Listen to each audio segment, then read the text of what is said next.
Hey everyone, welcome back to Think in English, the podcast. This is episode 81, and I'm Lily, your host, who's always excited to make English fun and easy. And I'm Ben, Lily's co-host and fellow English enthusiast.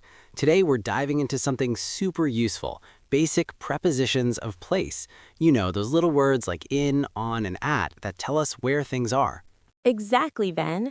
Imagine you're lost in a new city and you need to ask for directions. Where's the coffee shop? Someone says it's next to the park. If you don't know next to, you might end up wandering forever. So let's make sure that doesn't happen to you. We'll talk about these prepositions in a simple way with lots of examples and stories to help you remember them. Sounds great, Lily. Let's start with the basics. Prepositions of place help us describe locations. For beginners, we'll focus on the most common ones: in, on, at, under, over, behind, in front of, next to, and between. We'll explain each one step by step. Awesome. Let's begin with in. In is used when something is inside a space, like a room or a container. For example, the cat is in the box. Picture a fluffy cat curled up inside a cardboard box. It's surrounded by the sides. Yeah, or I'm in the kitchen. That means you're inside the room where you cook, not on the roof or outside, inside. What about you, Lily? Can you think of another example? Sure, the keys are in my bag. They're inside, not floating around. Okay, listeners, repeat after me. The book is in the backpack. Good job. Now let's move to on. On means something is touching a surface, like on top of it. Right, like the lamp is on the table.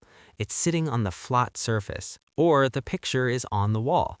It's hanging there, touching the wall. Exactly. Think of a phone. My phone is on the desk, not inside, but on top. Then what's a fun example? How about the hat is on my head? It's right on top. Haha, that always makes me smile. Repeat with me. The plate is on the shelf. Perfect. Now, at. At is a bit trickier, but it's for specific points or locations, like I'm at the door. You're right there at that spot. Or meet me at the bus stop. It's a precise place, not inside the bus, but at the stop where you wait. Yes. Another one. She's at school, meaning she's at that location, maybe in class or on the grounds. Listeners say he's at the party. Great. Let's go to under. Under means below something, often with contact or close. Like the dog is under the bed, hiding there, maybe scared of thunder. Or the shoes are under the chair, tucked away below it. Fun story, once I lost my wallet under the couch for a week. Oh no! Repeat. The ball is under the tree. Now, over. Over is above something, sometimes without touching, like covering. Like the bridge is over the river. It's above the water. Or the blanket is over the bed, covering it. Yeah, or the plane is over the city, flying high above. Say with me, the roof is over the house. Good. Next, behind. Behind means at the back of something. The garage is behind the house. You can't see it from the front. Or hide behind the door, like in a game of hide and seek. Example, the cat is behind the curtain. Fun. Repeat. The park is behind the school. All right, in front of. This is the opposite, at the front. The car is in front of the store, parked right there where you see it first. Or stand in front of the mirror, facing it. Story time. When I was a kid, I stood in front of the TV and my brother yelled at me. Haha, classic. Say, the teacher is in front of the class. Yes, now next to. Next to means beside something, side by side. The bank is next to the supermarket. They're neighbors. Or sit next to me, on the chair beside. It's friendly. Definitely. Repeat. The lamp is next to the bed. Last one for today, between. Between is in the middle of two things. The sandwich is between two slices of bread. Yum. Or the house is between the park and the school, right in the middle. Good example. Say, the ball is between the two chairs. Okay, Ben, that covers our basic prepositions. In, on, at, under, over, behind, in front of, next to, and between.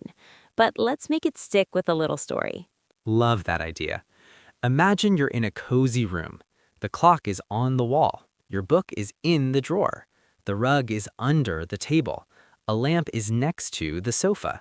The window is in front of the desk. And behind the curtain, there's a view of the garden. Over the fireplace hangs a picture, and between two vases sits a photo. At the door, your shoes wait. See how they all fit?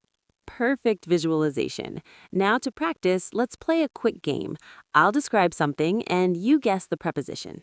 I'm ready. First, where's the apple? It's touching the plate. On. The apple is on the plate. Yes. Next, the treasure is below the ground. Under. The treasure is under the ground. Good. Where's the bird? Above the tree. Over. The bird is over the tree. Right. The shop is beside the hotel. Next to. The shop is next to the hotel. Awesome. In the middle of the river and the mountain. Between. The village is between the river and the mountain. Good. At the corner of the street. At. The cafe is at the corner. Inside the car. In. The keys are in the car. Behind the building. Behind. The alley is behind the building. In front of the audience. In front of. The singer is in front of the audience. Listeners, try this at home. Describe your room using these words. Totally. It helps so much. Remember, practice makes perfect, but don't stress. English is about communicating, not being flawless. Exactly. Let's mix them up in sentences. My friend lives in a small apartment on Main Street. The building is next to a park and there's a cafe at the entrance. Under the stairs, they keep bikes, and over the door hangs a welcome sign. Behind the counter and the cafe, the barista smiles. In front of the window, a table waits. Between two chairs, a menu sits. Nice story, Ben. See how natural it sounds? Yeah, another one. At school, the playground is behind the classrooms. The flag is over the entrance. Kids play between the trees. The ball is under the bench sometimes. Teachers stand in front of the students. Books are in the bags next to the desks. Pencils on the tables. Love it. This shows how prepositions connect everything in daily talk. For sure. If you're A1 or A2 level, start small. Use one preposition a day in sentences. Great tip. Watch English videos and listen for them, like in cartoons or simple shows. Or describe photos. The dog is under the tree next to the ball. Wes. Now to wrap up, let's review quickly. We covered in for inside spaces, like in the box. On for surfaces, like on the table. At for specific points, like at the door. Under for below, like under the bed. Over for above, like over the river. Behind for at the back, like behind the house. In front of for at the front, like in front of the mirror. Next to for beside, like next to the bank. And between for in the middle, like between two friends. You did amazing today. Keep practicing these in your daily life. Talk about where things are around you. It'll get easier and more fun. Absolutely. Thanks for joining us on episode 81. If you liked it, like, subscribe, and share with a friend learning English. See you next time on Think in English, the podcast. Bye. Bye. Keep thinking in English.